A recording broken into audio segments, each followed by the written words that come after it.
hear it. Hello and welcome to the Black Girl Magic Digital Summit. Sponsored, hosted, curated, created by Boss Woman Media. We are so excited to have you here with us today, and I cannot wait to get into this conversation with this incredible panel of beautiful Black women sitting next to me, okay? But before we get started, let me introduce myself. My name is Nikki Foreman, and I have the esteemed pleasure of serving on the worldwide communications team at Amazon. And I am so proud of the work that we're doing, and I am so grateful that the Black Business Accelerator is in the house today. All right, so I'm not going to do this justice, so I'm going to toss the mic over to my ladies to my left and allow them to introduce themselves. Felicia? Sure. Thank you so much for the invitation. My name is Felicia Hatcher. I'm the CEO of Black Ambition, which was founded by Pharrell Williams to invest in Black, Latinx, and HBCU startup founders. I'm a mom of two fun, crazy kids, Yes. and then an author and entrepreneur as well. Okay, what else? Is there another comma and another comma? As Black women, we all have commas, right. hats, shoes. The hats got to match the shoes, all of it. That's so, right. Well, yeah. Thank you so much for being here with us. Thank you. Pauline? Hi everyone, my name is Pauline Idoho and I'm the founder of Mocktail Club.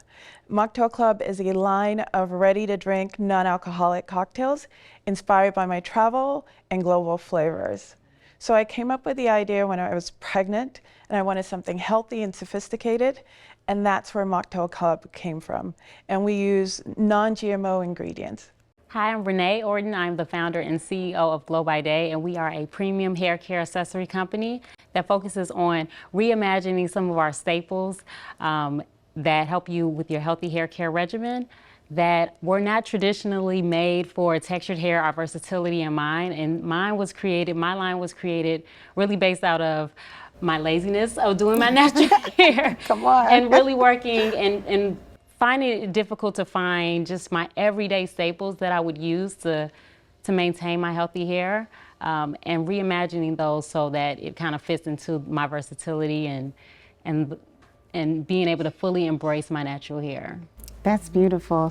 See what I told you? Well, we're going to jump into this conversation. Today we're here to talk about being an entrepreneur and being in the community and the importance of both, right?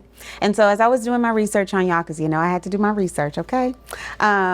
3 things stood out to me about each of you. Uninterrupted, bold, and raising the standard were 3 things that stood out to me about each of you.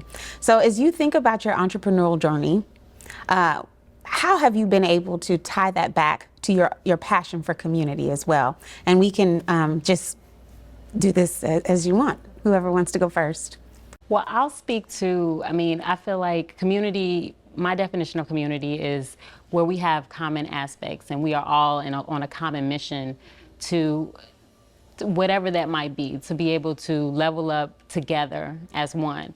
And for me, I guess it speaks to, I come from a corporate background, right? And so I always kind of felt a certain type of way of wearing my hair and being in the community with so many other Black women and having that same aspect of like, we want to wear our hair, we just don't know how to do it, or, you know, the struggles or the pain points and the challenges. And I feel like my brand and Glow by Day, we really want to be able to we want to level up the standards of the offerings that are available to us. And within just a simple, I guess, idea of recreating a satin bonnet and what it grew into, it really grew into a deeper community in a sense of empowering women to own whatever hair texture they might have been born with, and really adapting that into whatever their situation is, whether it's a corporate setting or the industry. And I think we've come so far in so many aspects, but I love being a part of so many people's journeys. That's excellent. I love to hear it. Ladies, anyone else? Sure. The way I look at community is a number of different ways. One is the women entrepreneurs, your family, the base that keeps you grounded, the mentors that you need to be an entrepreneur. And then secondly, I would say the customer base, the people who love your product, the people that get value out of finding great non-alcoholic options that they could not find before, and making you feel as an entrepreneur that you're filling the space that didn't exist before. Yeah. And then I would say thirdly is the community that you're building as well. And that is the people you're employing, because now you're creating a community of new people. You're bringing different people into the fold. And the more you can help, whether it's Black, Latinx, women, to come into the organization, the greater it is as a broader organization to help them get structure. And then lastly is just, whether it's development, you're helping nonprofits, where you're, by creating this business, you're actually helping others. Yes. That's also an important part. And even community to me is also sustainability and the environment as well. Yes. How you evolve around your environment. And so that's how I see community. And as an entrepreneur, you sort of have all these great facets where you fill this role. And I would say just being Black women, it's such a tough role, and it's so great to see other women feel that they can do exactly what you're doing because you're there. That's right. So that's also just bringing in more people into the community as well. That's great. Felicia, do you have a point of view? Yeah, when I think of community, I think of a conversation I had with my mentor, right? I'm a big abundance person, and I think that's what community represents. And I'm always the person to say, like, the pie is big enough for everyone to get the slice, because I feel like there's this big infinite pie. And my mentor actually stopped me and corrected me. He said, like, no, Felicia, the pie is not big enough for all of us to get a slice. He said, what we should be striving for is not to eat from our slice of the pie, because when you eat your slice of the pie, that's it. He's like, what we should be striving for is to eat from the garden, because when you eat fruit from the garden, your consumption, you get to the core of that, there's seeds. And then you plant those seeds and other people eat. So you get to be well fed in the community that you're building or you're a part of, and your consumption and your wealth creation and your opportunities, when you eat, you actually produce more for others. And it's infinite abundance for everyone. And so that's how I look at community. That's also the communities I like to be in as well. And then the communities I've had to build over the years with the work, just so that we can have those opportunities for others. That's incredible. Connectivity, sustainability, and abundance. I think that's powerful. That's enough said right there, ladies and gentlemen. Well, Felicia, I'm going to keep things going with you. I actually found this incredible quote that you said in an article recently, and it said, as you were talking about some of the entrepreneurs or startups, it said, I think where we are always a little disheartened is just that they are also being slept on before they are given the opportunity, right? Can you talk a little bit about that, a little bit more about why companies and organizations like Black Ambition, the Black Business Accelerator, and a commitment to be intentional about the work that we're doing on behalf of Black and brown business owners is so important? Yeah. I mean, it's important because it's not for a lack of ideas in Black communities. Right. It never has been. We've always come up with the ideas. We've had a history of doing that. We've also executed, like we literally built the United States, right? And then you sit on a panel with women that have created dynamic ideas and then also realize that they had to execute. But the reality is, like, organizations like ours, the Black Business Accelerator, which is amazing, $150 million commitment, right? Closing the wealth gap. Wealth has a need for speed. And we have to realize that, right? And so initiatives like Black Ambition and the Black Business Accelerator, I feel like realize that. Like, we have to get money to those ideas faster because they need to enter the marketplace much faster. But the other side of that is, like, money screams and wealth whispers. And so getting the actual information on how to create wealth to those entrepreneurs that have the ideas, have the team, have the passion, like, that's the part that we have to play. And that's the part that corporations have to play and be committed to playing for the long term, so that those entrepreneurs have the support, but then we all can change the dynamics and the trajectory of our community and entrepreneurs moving forward. That's excellent. I think that's so beautiful. And I think the work that you're doing is absolutely benefiting these lovely ladies and the work that they are doing on behalf of their businesses, right? And so I'm going to toss to the two of you and ask a question around why a commitment, this $150 million commitment that Amazon has made through the Black Business Accelerator. How has that helped empower you as a business owner, and how is it helping to accelerate the work that you're doing on behalf of your companies? I think Felicia hit on a key point, which is timing and acceleration. We're in different spaces, and to be competitive, you need that wealth, you need that access to capital to scale your business. And I think the tools that we get from the accelerator is the ability to understand or demystify the tech aspect of Amazon by working with an account manager that really explains and understands how to grow your business on Amazon. looks at the numbers and works with you over a year period with defining goals and meeting those goals. And I think even beyond that, I think what Amazon has done a great job of is just pulling small businesses in to different events where they can actually build the audience of your brand, which I've benefited a lot from, which has been great. That's awesome. Renee?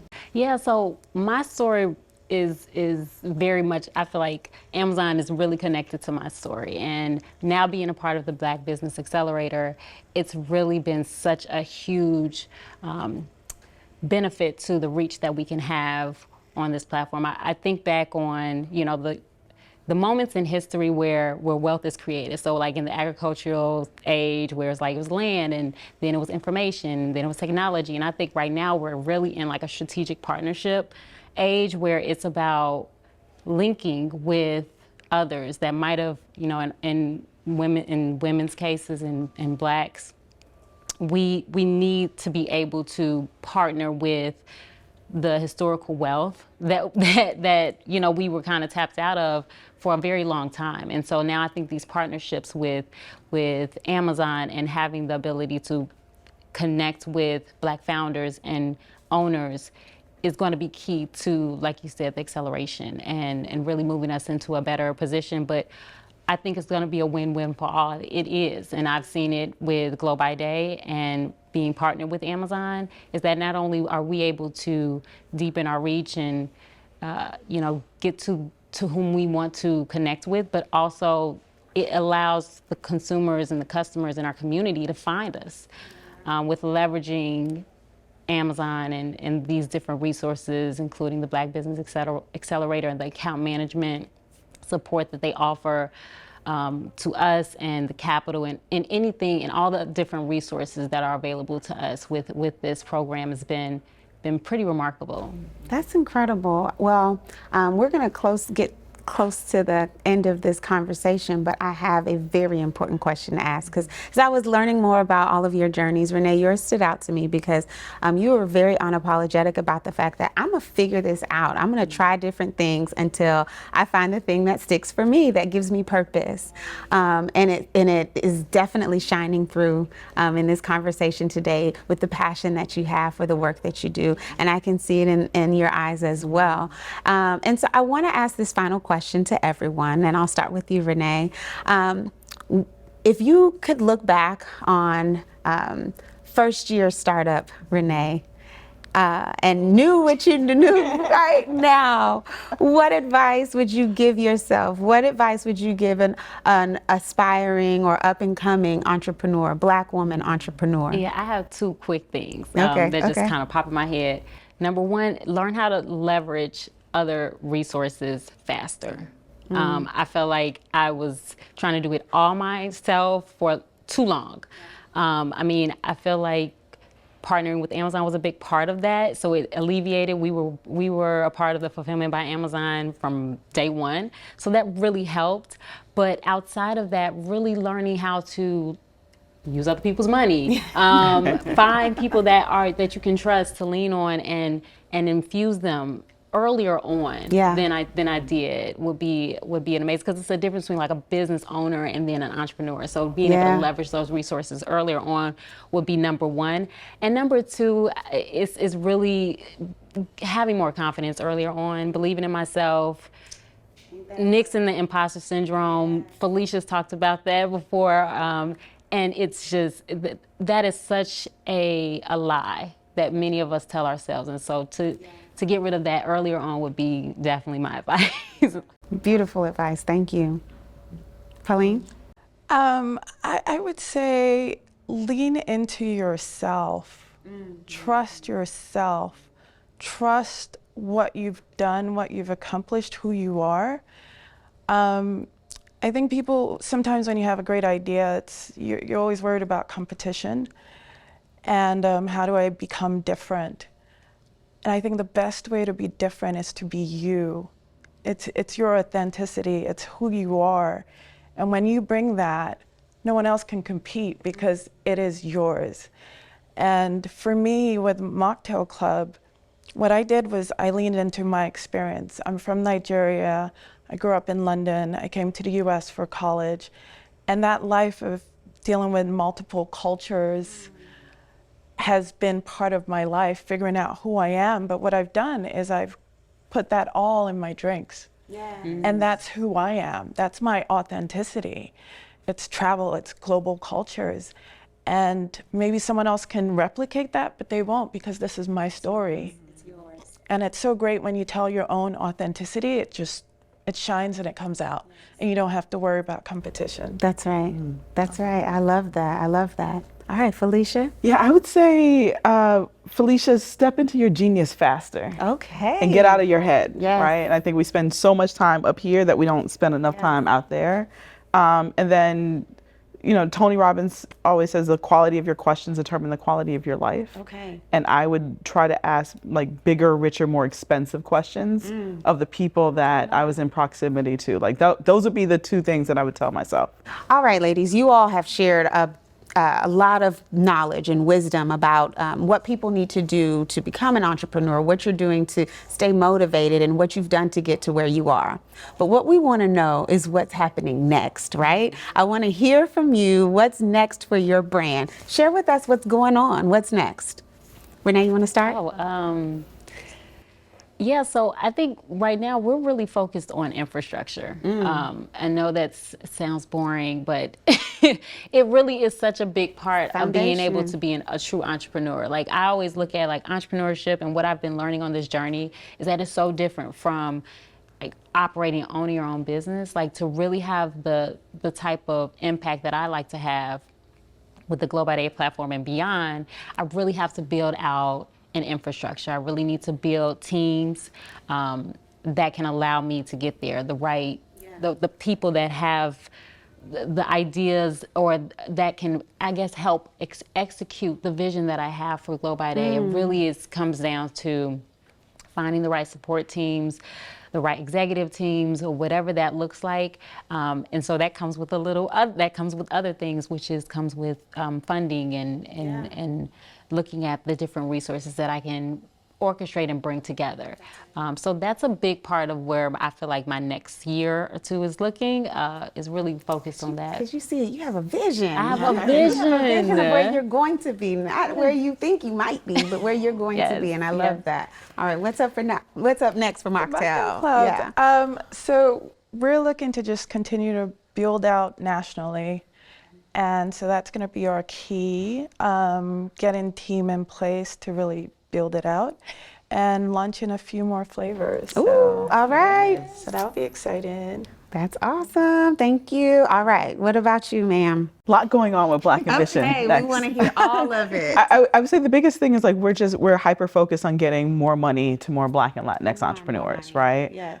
We added 2 new prize verticals this year, and so Web 3.0 as well as media and entertainment as well, and so that's it, right? And I think on both sides. So wearing the hat of being a member on the advisory board for the Black Business Accelerator and then Black Ambition, like I think both.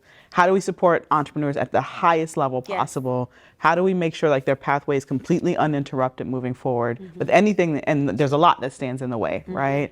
And then getting them all the capital that they need, and then kind of just getting out the way after that. Because they need the things, and then they don't need anything else to stand in the way of them getting to whatever success looks like for them. So that's what's next for us. All right. How can folks find out more about your brands? Oh, yes. So you can find us at Glow by Day, DAYE, glowbyday.com, on Instagram and social media, Glow by Day. And you can find us at mocktailclub.com, and we're on the Amazon store as well. BlackAmbitionPrize.com is the easiest way to find us. Well, ladies, I cannot tell you how much I've enjoyed this conversation. I know that the audience is loving this wisdom, these gems that you've dropped on us today, and we are so appreciative for the work that you're doing on behalf of communities, on behalf of your customers, on behalf of all who aspire to be in the seat that you're in right now. So continue. Continue. Excuse me. Yeah. Thank you. But we are just so grateful to also have you a part of the Amazon family. So Black Business Accelerator is continuing to shine and shine a light on the lives of so many people doing incredible things on behalf of communities and customers around the world. And so today, I hope you were able to take away a little bit, learn a little bit about abundance, authenticity, living into yourself, leaning into yourself. And if all else fails, just don't give up. Trust and believe the process. It will pay off. All right, until next time, we'll see you soon.